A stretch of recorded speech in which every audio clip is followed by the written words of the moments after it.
मेरी कसम है तुम्हें, तुम नाम जप शुरू कर दो। अगर दुख से निपटना चाहते हो, तभी लोग कहते हैं बाबा का हर प्रश्न का उत्तर नाम होता है, इसलिए नाम है। जितना नाम जप कर लोगे उतना ही सुखी हो जाओगे। बात को पकड़ लो कि त्रिभुवन में केवल एक परम कल्याण करने वाला भगवान का नाम है। मेरी बात मान लो। गोस्वामी तुलसीदास जी उनकी बात मान करके जब नाम जप किया तो लोक परलोक सब बन गया। हरिवंश महाप्रभु कहते ई परलोक सकल सुख पावत, मेरी सो भैया कृष्ण गुण संचु। नाम चल रहा है, कहीं भी हो आपको भगवत प्राप्ति हो जाएगी। नाम चल रहा है। जब नाम जप शुरू हुआ तो नाम की कृपा से क्या हुआ, नाम जप करना शुरू कर दिया। उनकी बात मान करके जब नाम जप किया तो लोक परलोक सब बन गया। गोस्वामी तुलसीदास जी कहते जान जाओगे तो प्रेमानंद बन जाओगे, प्रेम और आनंद प्रिया और लाल के रूप में डूब जाओगे।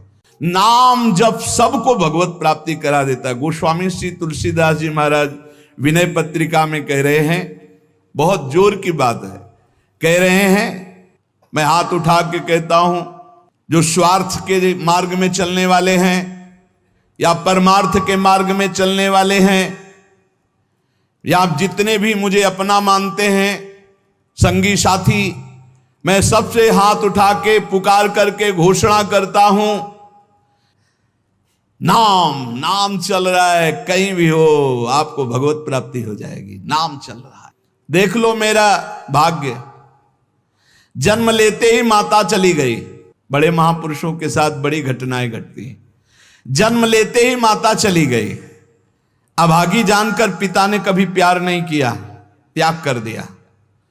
जिस पुत्र के प्रकट होती मेरी अर्धांगिनी चली गई, मैं ऐसे पुत्र का मुंह भी नहीं देखना चाहता। तो माता ने तो शरीर त्याग के चली गई, पिता ने मुझे त्याग कर दिया।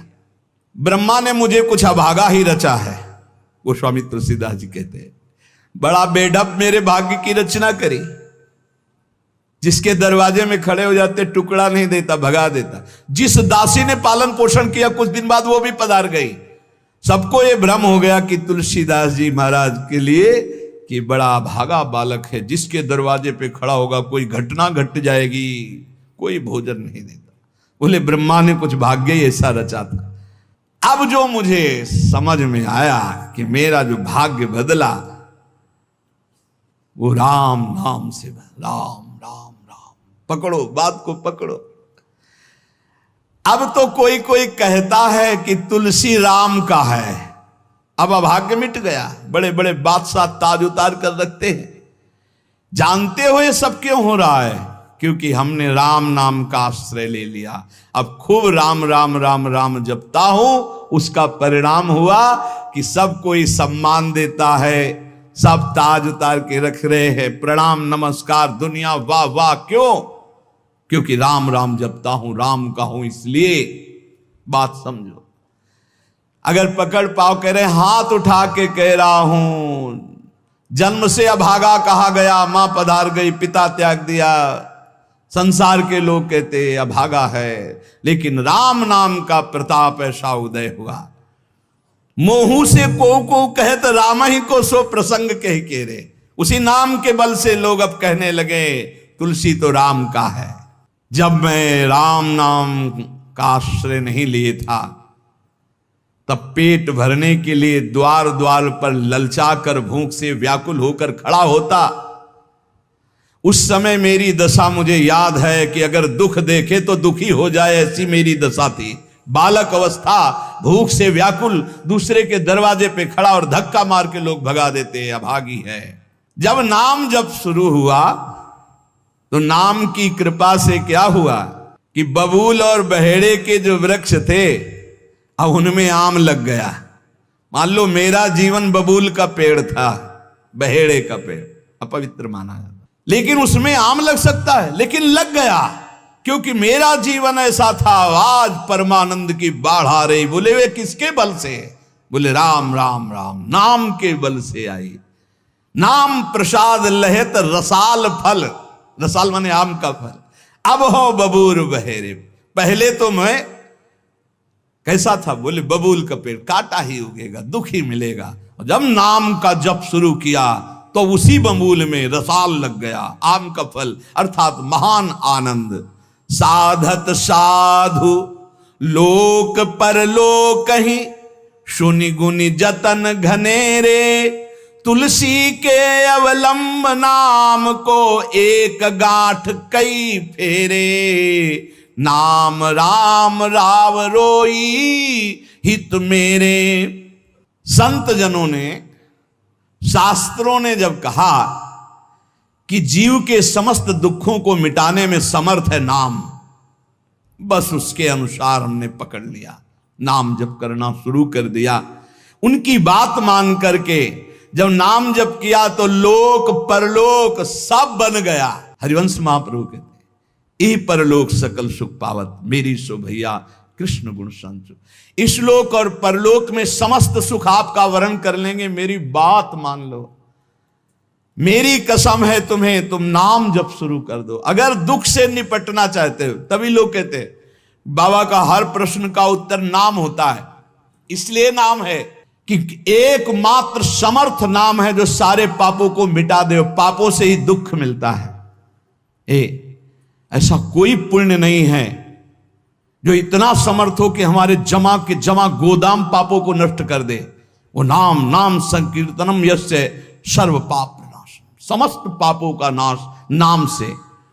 लोक परलोक बनाना है तो संतों से सुना, शास्त्रों में सार बात पकड़ी, नाम कीर्तन, नाम जप। अब तुलसी ने तो एक ही सहारा पकड़ लिया है, राम राम राम, एक ही अवलंबन। जैसे गांठ तो एक ही होती है, लपेटा उसमें 100 मार दिए जाए, ऐसे ही साफ शास्त्र हैं, मेन बात है, पॉइंट की बात है, नाम जप। यज्ञानाम जप यज्ञोष्मी, जितना नाम जप कर लोगे उतने ही सुखी हो जाओगे। बात को पकड़ लो। गोस्वामी तुलसीदास जी कहते हैं, तो श्री तुकाराम जी महाराज कहते हैं, संदेह मत करो, वही एकांतवास सफल है जो समाधि में है। समाधि कैसी है? नाम की समाधि, नाम का ध्यान, 2 अक्षर राधा, वही गूंज रहा है। अब समाज में बैठे हो तो एकांत, एकांत में बैठे हो तो एकांत। और अगर नाम जप नहीं चल रहा तो श्री तुकाराम जी महाराज कह रहे हैं केवल एकांत में बैठे रहना प्रमाद है। एकांत में समय व्यतीत पड़े हैं वो प्रमादी है। तो कहा ऐसे एकांतियों को, जैसे सांप भी तो बिल में रहता है, गुफा में चूहा भी रहता है, पीछे आपने चर्चा सुनी, क्या उनको भगवत प्राप्ति हो जाती है क्या? हाँ, नए साधक को चाहिए कि कुछ समय एकदम शांत, जैसे आप लोगों के पास कुटिया है, कमरा है, एकांत कमरे को अपना गुफा समझो, सेवा और वाणी पाठ आदि किए, कुछ समय तो एकांत मिलता ही है। उस समय बैठ करके मन को प्रभु के चिंतन में, कई बार हम कहते हैं कि आप कहाँ हो, हजारों बार यहाँ सत्संग में कहते हैं नाम चलाओ, अंतर्मुख। जब हम सेवा में लगे हैं तो नाम चिंतन चल रहा है, जब सेवा से विलग हैं तो एकदम समाधिस्थ हैं, एकदम आनंद, नाम चल रहा जी। ठाढ़े बैठे परे उताना, कबीर काहे हम राय ठिकाना। चिंतन ही हमारे जीवन का सार है, इतनी बात समझ लो। अगर आपका चिंतन नहीं चल रहा, हम कोई महत्व नहीं रखते, इन सब बाहरी बातों का महत्व नहीं रखते, ध्यान रखना। खास बात है आपका चिंतन क्या चल रहा है। हमारे हृदय को प्रसन्न करने वाली सबसे बड़ी सेवा है आपका चिंतन। अचानक दृष्टि आपके चेहरे में पहुंचे और आपकी नेत्र दिखाई दे रहे अंतर्मुखता में, एक हृदय में शीतलता आ जाती है, हाँ काम हो गया। अगर साधक ऐसे चलेगा तो बहुत जल्दी काम हो। मुख बरनत हरिवंश, चित्त नाम हरिवंश रति, मन सुमिरन हरिवंश, यह जो कृपा हरिवंश। एक क्षण का भी, जैसे हम चर्चा कर रहे हैं तो भगवत चर्चा और एकांतिक कर रहे हैं तो भगवत प्रश्नोत्तर, उस समय भी किसी के भी एक चेहरे को लक्ष्य बना लेते हैं। वो समझता है हमको बहुत प्यार करके देख रहे हैं, नहीं, हम उस समय नाम लिखते हैं, नाम लिख करके वार्ता करते जा रहे हैं, बराबर दृष्टि उसके जमाए हुए हैं, वो समझ रहा है हमारी तरफ देख रहे हैं, हम बिल्कुल नहीं पहचानते ही नहीं कौन होगा, हम तो बोर्ड मिल गया, अच्छा उसमें नाम लिख रहे हैं और अपनी वार्ता कर रहे हैं। साधु हर समय सावधान सो, साधु नहीं, साधु काहे का, सेवा सुमिरन सावधान। इसलिए हम माइक से गरज के कह रहे हैं कि हम कभी भी किसी से पूछ सकते कहां हो, पक्का समझ लो। हमारा कोई व्यवहार नहीं है, हमारा कोई प्रिय नहीं, हमारा सबसे प्रिय वही है जो भजन करता है, जो सुमिरन करता है। अचानक दृष्टि पड़ी, आपसे पूछा कहां हो जी, अच्छा ठीक हृदय शीतल हो जाएगा। अगर सुमिरन नहीं तो फिर हमको आप अगर सेवा शब्द से प्रभावित हो तो सेवा है आज्ञा, आज्ञा समन सुसाहिब सेवा। अब जो ही कहा करें हम सोई आयस ले चलें। सेवा की आड़ में अपनी चित्त वृत्ति का मनोरंजन मत कीजिए, मनोभंजन करना है। हर समय भगवत चिंतन परायण रहना है। अगर भगवत चिंतन नहीं तो आपका कोई अस्तित्व। देखो ये बड़ी दौड़ है, छोटी मोटी दौड़ नहीं है, ये बहुत बड़ी दौड़ है। आपको संसार समुद्र से अकेले पार होने की बात नहीं। तुम साधु हो, तुम लाखों को पार कर सकते हो, समझना। मान लो अगर आप भगवत प्राप्त हो गए तो लाखों को अपनी कृपा रूपी नौका में बैठाल कर संसार समुद्र से पार करोगे। साधु अपने लिए भजन नहीं करता, हाँ इस जगत के लिए भजन करता है। सर्वे भवन्तु सुखिनः सर्वे सन्तु निरामया। श्री तुकाराम जी कह रहे हैं एकांतवास लाभ उसी का जिसका चिंतन चलता है। भाई इस बात पर बहुत जोर दिया भगवान श्री कृष्णचंद्र जी ने। अनन्य चिंतयन्तो माम अनन्य चेता सततम। बार बार भगवान इस बात पर जोर दे रहे हैं। जनसंग में नाम चल रहा है तो आप एकांत हो, एकांत में नाम जब नहीं चल रहा तो आप प्रपंची हो। देख लो अंदर प्रपंच चल रहा होगा। जन संसर्ग से शून्य अर्थात भीड़ भाड़ में रति न होना, अर्तिर्जन संसदी, और एकांतिक भगवत चिंतन होना। हम एकांत को समझते कमरा में पड़े हैं तो हम एकांत हैं, हम ऐसा एकांत नहीं समझते। एकांत है कि हम प्रभु के चिंतन में हैं तो एकांत है, चाहे बाजार में खड़े हों। अगर प्रभु का चिंतन नहीं तो एकांत में कमरा में पड़े पड़े एकांत में कोई लाभ नहीं। एकांत में उसी का लाभ है जो एकदम समाधिस्थ तन्मय है। एकांत में समाज में सावधान होकर चेष्टाएं कर रहा है और नाम अंदर अंदर चल रहा है। आनंद कंद भगवान गोविंद को छल छंद अच्छा नहीं लगता, मतलब नाटकबाजी अच्छी नहीं लगती। जहां हो वहीं भजन करो, जैसे हो उस परिस्थिति में भजन करके दिखाओ। भजन की भूख जग जाए यार, यही सत्संग का लाभ है। भजन की भूख जग जाए। एकांत का तात्पर्य है प्रभु की शिवा और कुछ सुमिरन में ना ना, प्रभु के चिंतन में डूबना। ए भाई समझो, सत्संग सुन रहे उसको पकड़ो, अपने हृदय में बार बार चलाओ। देखो ये अंदर से बात समझ लीजिए, हम उसे बहुत जी जान से प्यार करते हैं जो भजन करने वाले हैं। हम जिन साधकों को देखते हैं कि अपनी सेवा दिनचर्या और भजन किसी से मतलब नहीं, ऐसे ऐसे साधक हैं कि एक एक दो दो वर्ष हो गए हमने कभी उनसे राधे श्याम हमारी उनकी नहीं हुई होगी। और आप सच्ची मानिए एक दिन भी ऐसा नहीं जो हमारे चिंतन में नाते हो, चिंतन के द्वारा उनका पोषे। और हमारे पास हो अगर भजन नहीं करते तो सच्ची मानिए हम जानते भी नहीं है। अभी आप हमें अंदर की बात, जैसे वो कह रहे थे कि हम जान गए आपको, तो हम कहा नहीं जाने हो। जान जाओगे तो प्रेमानंद बन जाओगे, प्रेम और आनंद प्रिया और लाल के रूप में डूब जाओगे। ये हमारे गोविंद आनंद कंद सच्चिदानंद प्रभु को ये छल छंद अच्छे नहीं लगते, उनको तुम छल कपट में नहीं फंसा सकते। एकांत निष्ठ भक्त, उसका मतलब हम तुरंत ले जाते हैं कमरा एकांत, गुफा एकांत नहीं, एकांत हृदय, एकांत निष्ठ भगवान के चरणारविंद में। शाब्दिक एकांतिक में मत जाइए कि शब्द का एकांत, कि भाई शोरगुल नहीं हो रहा, मैं एकांत कमरे में पढ़, नहीं नहीं, आंतरिक एकांत में। अकेले चुपचाप बैठे रहना एकांत नहीं कहता, भगवान में खोए रहना एकांत कहता। इसको समझिए, प्रभु में खोए रहना, एकांत वास का तात्पर्य सच्चिदानंद प्रभु में खोए रहे। तो सत्संग, नाम कीर्तन, नाम जप, भगवत सेवा, इन्हीं से असली एकांत मिलता है, हृदय का एकांत। हृदय रूपी गुफा में हर समय चित्त चिपका हुआ है प्रभु के चिंतन में। कितना अपार आनंद है जब हर समय मंत्र की बार बार आवृत्ति होती। नाम जो न तरय भव सागर अस समाज नर पाए, स्वत निंदक मंदमति आत्म हनन गति जाए। जिन जिन को ये कहता जाता है कि ये मेरे हैं, ये मैं हूं, ये मेरे हैं, उसी में फंसता जाता है। जबान से भी नहीं कहना, मन से भी नहीं सोचना ये मेरे हैं। यही बात तो समझानी है। गृहस्थी में नाथ सकल संपदा तुम्हारी, मैं सेवक समेत सुत नारी। सब कुछ आपका प्रभु, मैं सेवक हूं आपका। ये चमत्कार माया का है। अगर एक बार बोल दिया मैं आपके बिना जी नहीं सकता, तो आपकी हालत ऐसी हो जाएगी कि आप उसके बिना जी नहीं सकते, चाहे वो विषय हो, चाहे वो वस्तु हो, चाहे वो व्यक्ति हो, चाहे स्थान हो। बहुत चमत्कार है माया का, भूल से नहीं बोलना। अगर बोल दिया कि मैं आपके बिना जी नहीं सकता, तो स्थिति आपकी जागृत हो जाएगी, मैं आपके बिना जी नहीं सकता। एक बार आपको पुकार कर कह दे कि प्रभु मैं आपका, तो आप स्वीकार कर लेते कि ये हमारा है और आप उसका सतत स्मरण करते हैं। एक बार जो प्रभु से कोई कह दे कि हे प्रभु मैं आपका, तो प्रभु ये स्वीकार कर लेते हैं कि ये हमारा है और प्रभु उसका सतत स्मरण करते हैं। यज्ञ आदि में अपना समय लगाकर भगवान से विमुख होकर खूब भोगों के भोगने में मगन हो, और ये जो भौरों का गुंजार है, सूत मागत बंदी जन जो तुम्हारा यश गा रहे हैं, ये भी किसी काम में आने वाला नहीं। काल शिकार में लिए हुए सबको बस बाण संधान की जरूरत है। तुम वो मृग हो जो अपने आप को भूले हुए हो और काल के शिकार में आ चुके हो। श्रवणेंद्री लगाए हुए हो, सूत मागत बंदी जन तुम्हारा यश गाते हैं, उसके अहंकार में हो कि महाराजा आप तो ऐसे, आप तो ऐसे। अंतर्मुखी हो और भगवान श्री हरि की आराधना करो। ये कामी पुरुष जहां नहीं पहुंच सकते, वहां भगवान का नाम जप करने वाला जाता है। श्री हरि को प्रसन्न करो और विरक्त हो जाओ इन यज्ञों से भी और परिवार से भी और भोगों से भी।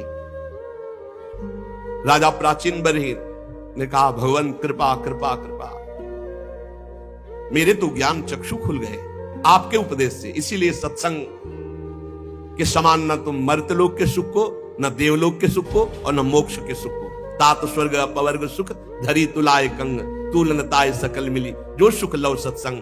थोड़ी देर देवर्षि नारद जी का सत्संग हुआ। राजा प्राचीन बर्री कहने लगे, कृपा कृपा कृपा, जो आपने उपदेश दिया मेरे ज्ञान चक्षु खुल गए।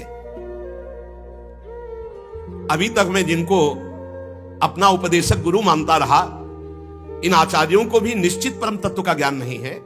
ये मुझे कर्म में ही लगाए हुए थे। यदि इनको ये ज्ञान होता तो आज तक मुझे क्यों उपदेश नहीं दे देते। मुझे तो बड़ा संशय खड़ा हो गया था कि यही जीवन का परम लक्ष्य है, पर आज साधु समागम ने एक क्षण में सारे संशय काट दिए। ये वेदवादी जगह जगह ऐसे कर्मों की प्रशंसा करते हैं कि इस शरीर को छोड़कर स्वर्ग जाकर ऐसी अप्सरा, ऐसा विमान, ऐसा ऐसा, इसी में मन फंस जाता है। किंतु आप जैसे महापुरुषों का एक क्षण का संग समस्त कर्मजाल को काट देता है।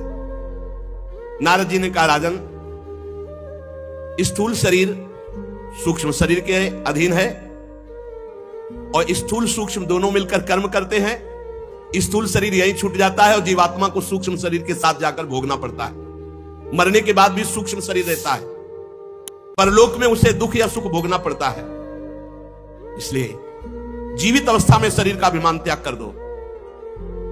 यही खास समस्या है, शरीर खास समस्या है। मन के द्वारा जीव, पक्का मैं आपको बहुत प्यार करता हूं, झूठ से बोलते रहो और सच्ची में आपकी स्थिति हो जाएगी कि आप उससे हट नहीं सकते। बहुत जबान से भी नहीं, मन से भी नहीं। नारद जी कह रहे हैं, जीव मन के द्वारा जिन स्त्री पुत्रादि को ये कहता है ये मेरे हैं, वो उसी में फंस जाता है।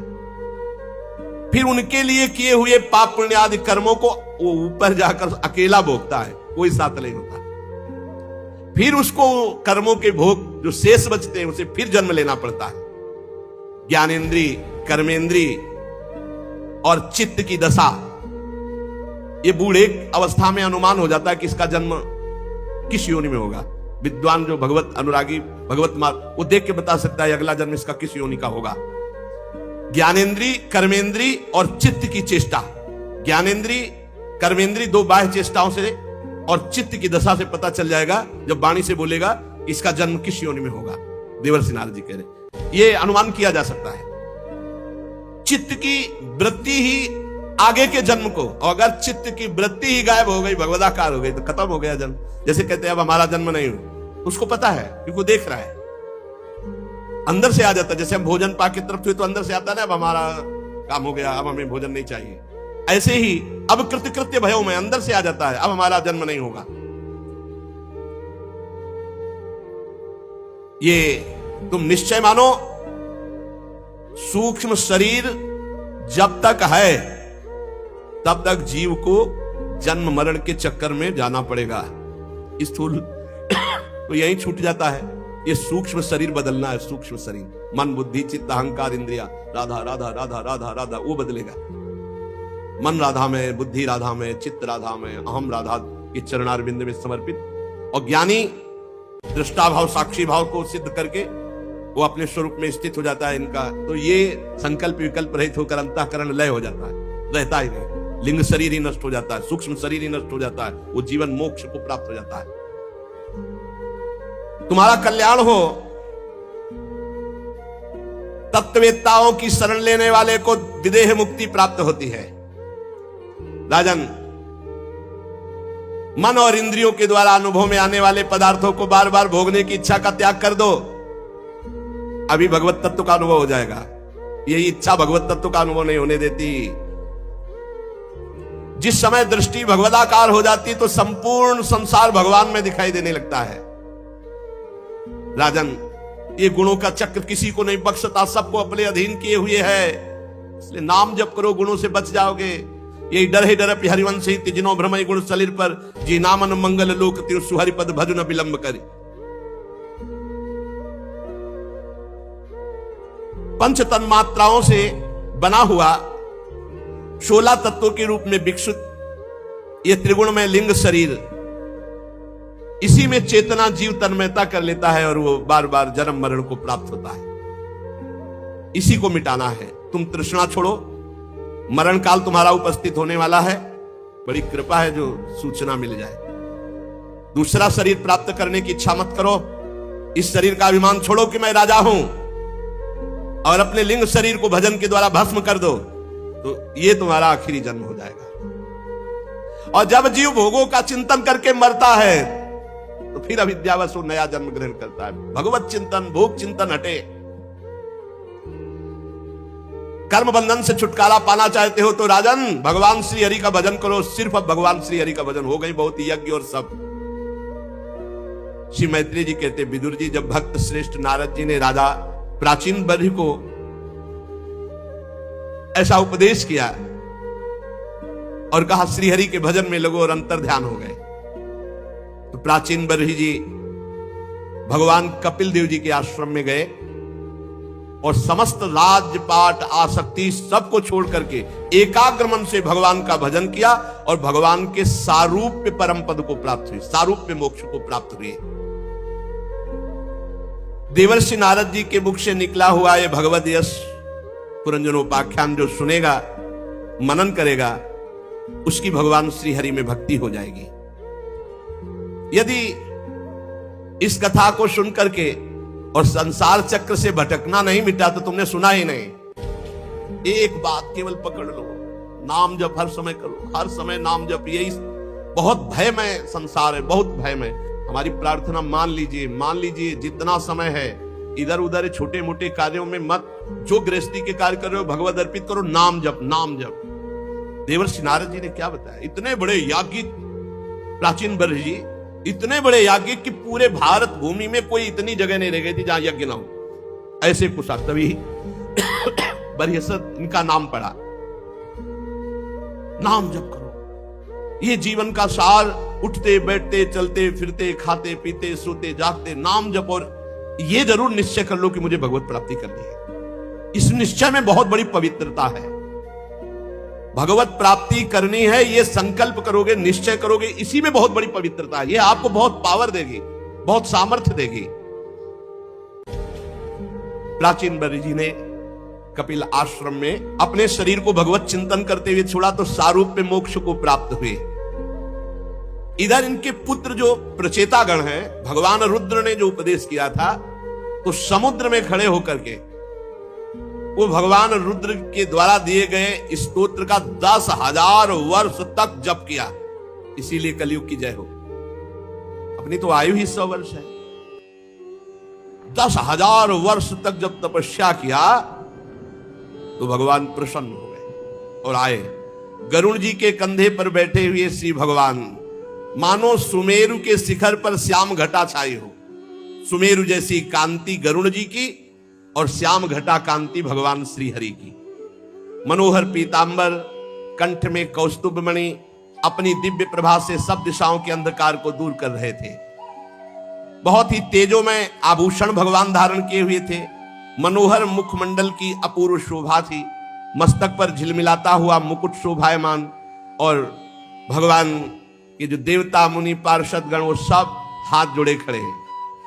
गरुण जी के पंखों से साममय ध्वनि हो रही थी, सामवेद की। अजान बाहु, लंबी भुजाएं, वनमाला श्री चरणों तक। इस प्रकार प्रचेता गणों ने दर्शन के सामने गरुण पर विराजमान भगवान श्री हरि के। श्री भगवान ने प्रचेता गणों से कहा, राजपुत्रो तुम्हारा कल्याण हो। तुम सब में परस्पर बड़ा प्रेम है, प्रेमवश तुम एक ही धर्म का पालन कर रहे हो। तुम्हारे इस भ्रातृ प्रेम को देखकर मैं बहुत प्रसन्न हूं। दसों एक ही कार्य, और तुमने 10,000 वर्ष तक दसों ने मिलकर के भगवान रुद्र के द्वारा उपदिष्ट स्तोत्र का जप किया। मैं बहुत प्रसन्न हूं। वरदान मांगो। जो पुरुष सायंकाल के समय प्रतिदिन तुम्हारा स्मरण करेगा, मैं उस पर बहुत जल्दी प्रसन्न हो जाऊंगा। जो लोग प्रातः काल और सायंकाल रुद्र गीत का गायन करेंगे, मैं उनका अभीष्ट वरदान उनको प्रदान करूंगा। तुम्हारी कीर्ति संपूर्ण विश्व में फैल जाएगी।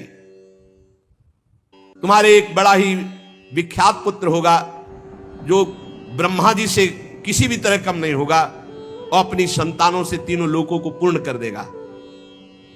राजकुमारों, कंडु ऋषि के तपोनाश के लिए इंद्र की भेजी हुई परमलोचा अप्सरा से एक कमल नयनी कन्या उत्पन्न हुई थी। अप्सरा उसे छोड़कर स्वर्गलोक को चली गई थी, तो वृक्ष के सानिध्य में उस कन्या का पालन पोषण समस्त वृक्षों ने किया। जब वो भूख से व्याकुल होकर रोने लगी, तो औषधियों के राजा चंद्रमा ने अमृत वर्षिणी तर्जनी अंगुली से उसका पोषण किया है। तुम्हारे पिता मेरे को प्राप्त हो गए हैं, भगवान ने बताया, क्योंकि ये तो यहां 10,000 वर्ष से तपस्या कर रहे हैं, और प्राचीन बर्री जी नारद जी के उपदेश से भगवान को तुम्हें जो आज्ञा की थी संतान उत्पन्न करने की, अब तुम जाओ उस लड़की से ब्याह करो जो प्रमलोचा अप्सरा की कन्या, जिसे चंद्रमा ने अमृत पान करा के जीवित रखा और वृक्षों ने पालन पोषण किया। तुम सब एक स्वभाव के हो, एक धर्म का पालन करने में रुचि रखते हो, इसलिए तुम दसों उसी के साथ ब्याह करो। तुम्हारा कभी आपस में द्वेष नहीं होगा, झगड़ा नहीं होगा। मेरी कृपा से तुम्हारी बुद्धि शुद्ध रहेगी, और तुम 10 लाख दिव्य वर्षों तक जवान और बलवान रहकर दिव्य भोगों को भोगोगे। यह है भगवान के भजन का प्रताप। इस लोक में भी सुख और परलोक में। इस लोक में कितने? 10 लाख दिव्य वर्ष तक जवान और बलवान रहकर दिव्य भोगों को भोगोगे, और अंत में अविचल भक्ति के प्रभाव से लोक परलोक की वासना का नाश होकर तुम मेरे परम धाम को आओगे। ये भजन का अंत में भगवान के धाम में निरंतर वास, और जीते जी 10 लाख दिव्य वर्ष तक जवान रहकर दिव्य भोगों को भोगना। जो लोग अपना जीवन मेरे को अर्पित कर देते हैं, जिनका सारा समय मेरी कथा वार्ता चिंतन नाम जप में जाता है, वो चाहे गृहस्थ हो चाहे विरक्त, उनको कोई भी बंधन बांध नहीं सकता, वो मेरे को प्राप्त होंगे। फिर ध्यान से सुन लो, जिन लोगों ने अपने जीवन को मेरे को अर्पित कर दिया है, जो नित्य प्रति मेरी कथा वार्ता में मेरे नाम जप में है, वो चाहे गृहस्थ हो चाहे विरक्त हो, उनको कोई बंधन नहीं बांध सकता, वो मेरे को प्राप्त होंगे। जो मेरे संतों से प्रेम करता है, उसे मेरी लीला कथा सुनने को मिलती ही है, और जो मेरी लीला कथा सुनता है उसे कभी शोक मोह नहीं होता, नया ज्ञान उत्पन्न हो, रोज नया भगवत प्राप्ति का उत्साह। भगवान के दर्शनों से प्रचेता गणों के हृदय का त्रिगुणात्मक मल नष्ट हो गया था। सतोगुण रजोगुण तमोगुण का प्रभाव खत्म, त्रिगुणातीत अवस्था। वो हाथ जोड़कर दसों श्री हरि से इस प्रकार बोले, नमो नमः क्लेश विनाशनाय निरूपितो दार गुणाभ्ययाय मनोवचो वेग पुरोजवाय सर्वाक्ष मार्गैर्गता ध्वने नमः शुद्धाय शांताय नमः स्वनिष्ठया मनस्य पार्थम विलसद्वयाय नमो जगत स्थानलयोदयेषु गृहीत माया गुण विग्रहाय नमो विशुद्ध सत्वाय हरये हरिमेधसे वासुदेवाय कृष्णाय प्रभवे सर्वसात्वतां नमः कमलनाभाय नमः कमलमालिने नमः कमलपादाय नमस्ते कमलेक्षण नमः कमलकिंजल्क पिशंगामलवाससे सर्वभूत निवासाय नमो युंक्ष महिषाक्षिणे। प्रचितागण ने कहा, हे भगवान, जो आपकी शरण ले लेता है उसके सारे क्लेश आप दूर कर देते हो, हम आपको नमस्कार करते हैं। प्रभु, वेद शास्त्र आपके उदार गुण और नामों का निरूपण करते हैं। आपका वेग मन और वाणी के वेग से भी बढ़कर है। आपका स्वरूप सभी इंद्रियों की गति से परे है। हे हरि, हम आपको बार बार नमस्कार करते हैं। आप अपने स्वरूप में स्थित रहने के कारण नित्य शुद्ध और शांत हैं। मन रूप निमित्त के कारण हमें आपसे ये मिथ्या द्वैत भास रहा है। अगर ये मन रूप लय हो जाए तो द्वैत खत्म हो जाए।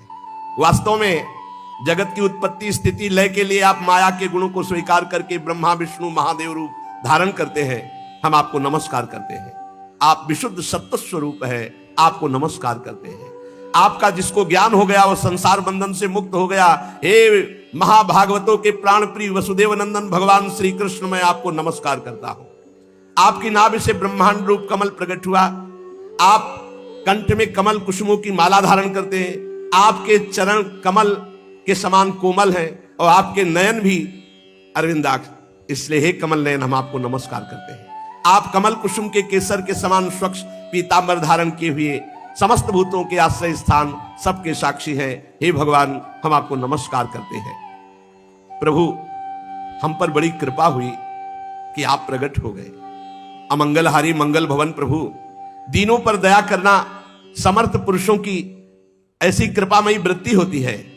और जो दीन जन एक बार आपको पुकार कर कह दे कि प्रभु मैं आपका, तो आप स्वीकार कर लेते कि ये हमारा है और आप उसका सतत स्मरण करते हैं। एक बार जो प्रभु से कोई कह दे कि हे प्रभु मैं आपका, तो प्रभु ये स्वीकार कर लेते कि ये हमारा है और प्रभु उसका सतत स्मरण करते हैं। इसी से जो आज चर्चा की, आश्रित जनों का चित्त शांत और आनंद में रहता है। फिर हम रुक गए। सुनो फिर वही बात। प्रभु, आपकी दीन जनों पर बड़ी कृपा है। आप समर्थ, आपको एक बार जो कह दे कि हे प्रभु मैं आपका, तो आप उसको ये स्वीकार कर लेते कि ये हमारा है और इस प्रकार सतत उसका स्मरण करते हैं। इसीलिए आश्रित जन आनंदमय रहते हैं, उनका चित्त शांत रहता है। कोई चिंतन नहीं बनता कि हमारा कल्याण कैसे होगा, हमारा हो गया कल्याण, हम तो श्री जी के हैं। आप तो क्षुद्र से क्षुद्र प्राणियों के भी अंतःकरण में अंतर्यामी रूप से विराजमान है। फिर जो आपकी उपासना करते हैं आप उनसे दूर कदापि नहीं। प्रभु हमारे पास है, हर समय है। बस नाम जप करो, अनुभव में आने लगेंगे। हे जगदीश्वर, आप मोक्ष मार्ग दिखाने वाले और स्वयं पुरुषार्थ स्वरूप है। पुरुषार्थ स्वरूप है। भगवान ही परमार्थ का पुरुषार्थ बनकर के साधक से साधना कराते हैं। ये जब अनुभव हो जाएगा तो अहंकार नहीं रहेगा। आप मोक्ष मार्ग दिखाने वाले हैं और आप ही परमार्थ रूप पुरुषार्थ कराने वाले हैं। आप ही परमार्थ स्वरूप है, आप ही पुरुषार्थ स्वरूप है। यही तो आनंद का विषय है। अब हम कर नहीं रहे, हमसे कराया जा रहा है। आप हम पर प्रसन्न होइए, और आप प्रसन्न हैं, इससे बड़ा हमें वरदान और कोई नहीं चाहिए। पर स्वामी की आज्ञा है कि वरदान मांगो, तो नाथ हम एक वर आपसे अवश्य मांगते हैं। आप प्रकृति आदि से परे हैं और आपकी विभूतियों का कोई अंत नहीं, इसलिए आपका एक नाम अनंत कहा जाता है। जैसे भ्रमर को अनायास कल्प वृक्ष मिल जाए तो क्या वो किसी दूसरे वृक्ष का सेवन करेगा क्या? वैसे ही हमें आपकी चरण शरण मिल गई। अब हम क्या मांगे? हम तो यही मांगते हैं कि जब जब हमारा जन्म हो कर्म के अनुसार, तब तब आपके भगवत अनुराग में रंगे हुए जो प्रेमी संत जन, इनका संग मिले। प्रचितागण ने क्या मांगा? कहा कि वैसे प्रभु आपसे मांगना क्या, पर हम आपसे केवल यही मांगते हैं कि कर्मानुसार संसार में हमारा जब जब जन्म हो, तब तब आपके प्रेमी भक्तों का संग मुझे मिले। यावत्ते मायया स्पृष्टा भ्रमाम इहि कर्म भी तावत् भवत् प्रसंगानाम संघास्यान्नो भवे भवे तुलयाम लवेनापि न स्वर्गम न पुनर्भवम भगवत संग संगस्य मर्त्यानाम किमुताशिषः। प्रभु मेरा जब जब जन्म हो इस संसार में तब तब भगवत भक्तों के बीच में हो, भगवत भक्तों का संग प्राप्त हो।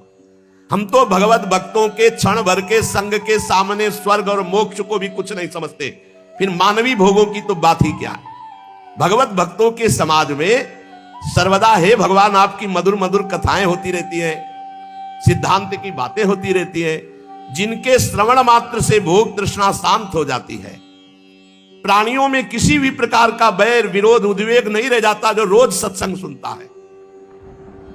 अच्छे अच्छे कथा प्रसंगों द्वारा निष्काम भाव से सन्यासियों के एकमात्र आश्रय साक्षात श्री हरि आपका बार बार गुणगान होता रहता है। आपके भक्तजन तीर्थों को पवित्र करने के उद्देश्य से विचरते हैं। देखो तीर्थ भक्तों की